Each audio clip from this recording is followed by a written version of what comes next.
Hi, my name is Matthew Honnor, and this is going to be a video abstract for my paper comparing two formulas for the Brumer-Stark units, which is shortly to appear in the Journal of Number Theory. So, some notation.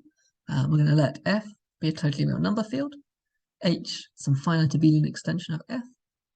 We'll write p for a prime ideal of f that splits completely in our extension h over f, and g for the Galois group of h over f. So the Brumer-Stark units arise from the following conjecture of Tate. And this conjecture is called the Brumer-Stark conjecture. So what I've written here is not quite the full precise statement, but it gives the main idea. So we let P be a prime ideal of H lying above our little prime P. And then there exists a unit U inside of H, such that for all elements of our Galois group sigma, we have that the P order of sigma applied to U is equal to the value at 0 of the partial zeta function, zeta RT of sigma. So the idea here is that we have some sort of algebraic object on the left-hand side, the existence of a unit U, and it gives, or the conjecture gives us a relationship between this algebraic object and the analytic object, zeta of RT. So this conjectural element U, as we said, this is called the Brumer-Stark unit. And this Brumer-Stark conjecture, or the Brumer-Stark conjecture, has recently been proved by Dasgupta away from 2. We said we wanted to talk about formulas for this unit. So we note here that Dasgupta has conjectured a formula for U, and we'll refer to this formula as UD. And this formula has actually been proved to be equal to U up to multiplication by a root of unity in recent work of Dasgupta. Okay, and the second thing we want to consider is the Brumer-Stark conjecture. So this conjecture is due to Gross. And here we're going to begin by taking some totally odd character chi of the absolute Galois group of F. And then we're going to sort of let H be the fixed field of the kernel of chi. This R chi, so this is just a number, and this represents the number of primes of F which are above the rational prime P that are split completely in H. And I don't really want to give too many more details about this conjecture. I've just written this to try and show the importance of this RP chi. So this is a certain regular of P units of H. And we can see that this RP chi is involved in this relationship between the R chi derivative of the periodic L function and the R-tenth L function. Okay. Yeah, so this RP chi that I want to talk about a bit more in the next slides. Okay, just to note what in the Brumer-Stark conjecture has sort of been proved. So for P not equal to 2, the first part follows from Wells's proof of the main conjecture of Illes-Sauer theory. But there is a more direct proof that holds even for P equals 2 due to Charlies, Dasgupta, Spies. Part 2 is then proved sort of in 2 steps. Firstly, when R chi is 1 by Dasgupta, Darmon, and Pollock, and when R chi is greater than 1 by Dasgupta, Kaptev, and 2. Okay, so we said we wanted to go back to this RP chi. So this is the determinant of a certain matrix, which we'll refer to as MP chi. And this matrix MP chi is called the gross regulator matrix.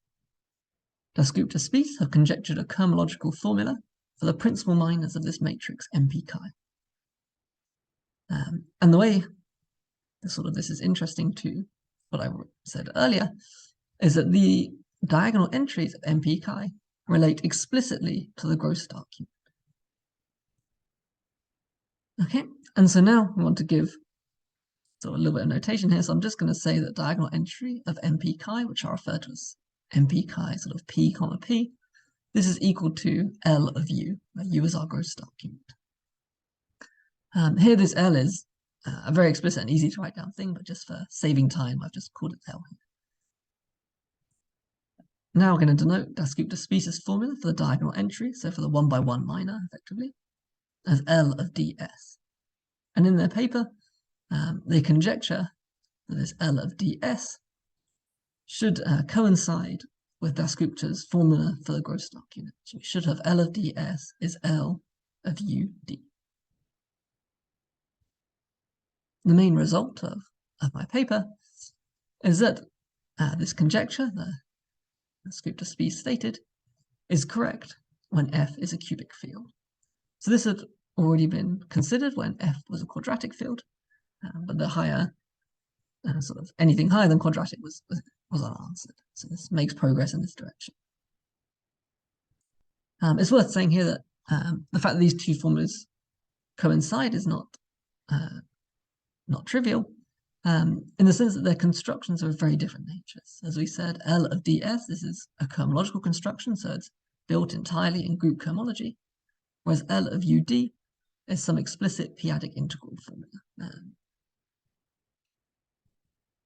And to finish, I just want to touch on one of the key difficulties in trying to prove this conjecture. And that is that there are these objects called Shintani domains, which are a geometric construction, which are integral to both of these two formulas. But the way they arise in each of the formulas is very different. And so one of the sort of central difficulties is being able to compare two different types of Shintani domains. And so the difficulty of comparing these Shintani domains sort of varies, I guess, with the dimension that they live in. So when n equals 2, when they live in dimension 2, i.e. when F is a quadratic field, the Shintani domains behave very nicely, and there's actually no real difficulty comparing the two. When n is bigger than 2, sort of this difficulty gets introduced. And what this paper, what my paper does, is we provide a way in which to control the Shintani domains when n is equal to 3. However, as we know in our paper, the controls don't work when n is then bigger than 3. This remains a more difficult question. And in fact, in the appendix of my paper, I provide a conjecture which I believe, if proved, will allow one to generalize the methods that I've done to be able to prove this conjecture of Das group de Spies for any okay, anyway, thank you very much for taking the time to listen to my abstract. I hope it was somewhat enjoyable.